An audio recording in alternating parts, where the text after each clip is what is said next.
Hello बच्चों, चलिए प्रश्न को पढ़ते हैं। इसमें लिखा है एक जैसी तीन कारें ए बी तथा सी अलग अलग ब्रिजों पर समान चाल से चल रही हैं। कार ए समतल ब्रिज पर, कार बी उत्तल ब्रिज पर तथा कार सी अवतल ब्रिज पर चल रही है।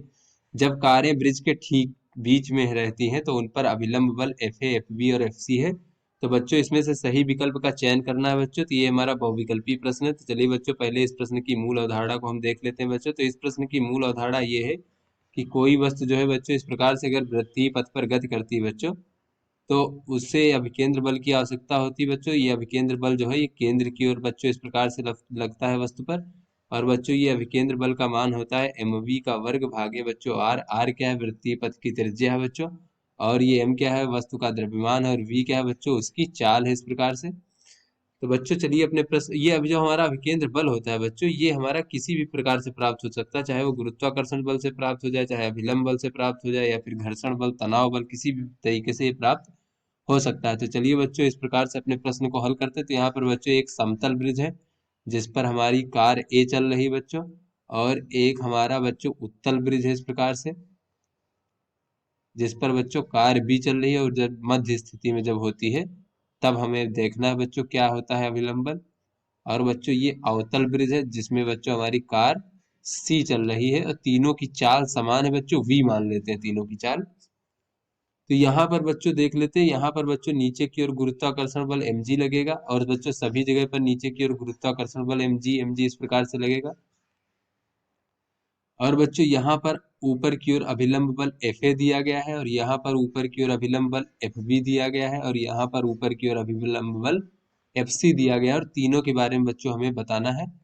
तो यहाँ पे बच्चों हम देख रहे हैं ये समतल में चल रहा है बच्चों, तो कोई भी अभिकेंद्र बल की आवश्यकता नहीं होगी बच्चों। तो यहाँ एफ ए का मान किसके बराबर हो जाएगा? ये एम जी के बराबर हो जाएगा, क्योंकि ऊर्ध्वाधर स्थिति में दोनों ही, ये हमारी कार क्या है बच्चों? ऊर्ध्वाधर स्थिति में, ये हमारी संतुलन की स्थिति में। फिर बच्चों बी कार के लिए देखें बच्चों, तो ये हमारा इस प्रकार से जब वृत्तीय पथ पर चलेगा बच्चों, उत्तल ब्रिज है तो ये एक प्रकार से वृत्ताकार पथ है बच्चों।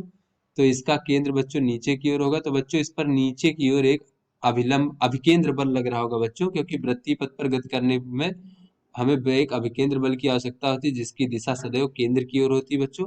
तो नीचे की ओर हमारा ये गुरुत्वाकर्षण बल लग रहा है बच्चों, तो गुरुत्वाकर्षण बल की वजह से इसमें अभिकेंद्र बल प्राप्त हो रहा होगा बच्चों। तो यहाँ पर नीचे की ओर जो परिणामी बल होगा M G minus F B बच्चों ऊपर की ओर है तो इसे हम घटा देंगे। तो ये नीचे की ओर परिणामी बल जो है बच्चों, ये हमारा लगने वाले या फिर आवश्यक अपकेंद्र बल के बराबर होगा बच्चों इस प्रकार से। तो यहाँ से बच्चों अगर हम एफ बी का मान देखें तो एफ बी बराबर हो जाएगा हमारा M G minus M V का वर्ग भागे आर, इस प्रकार से। उसके बाद बच्चों अगर हम यहाँ पर देखें बच्चों, तो यहाँ पर बच्चों इस वृत्ताकार पथ का केंद्र कहीं ऊपर की ओर होगा, तो इसमें जो आवश्यक अभिकेंद्र बल होगा उसकी दिशा ऊपर की ओर होगी। तो ऊपर की ओर बच्चों हमारा ये अभिलंब बल है, यानी ये हमारा जो अभिकेंद्र बल है ये अभिलंब बल के द्वारा प्राप्त होता है बच्चों। तो ऊपर की ओर परिणामी बल जो होगा वो F C minus M G हो जाएगा, और ये हमारा आवश्यक अभिकेंद्र बल इस प्रकार से प्राप्त हो जाएगा। तो यहाँ से बच्चों अगर हम एफ सी बराबर देखें बच्चों, तो ये एफ सी बराबर हो जाएगा एम जी धन एम वी का वर्ग भागे आर।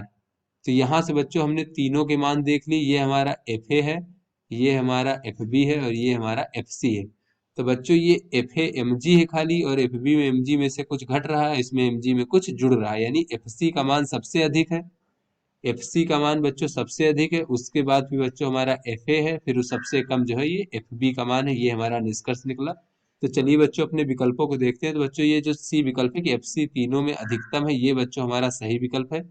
तो आशा करते हैं ये आपको समझ में आ गया होगा।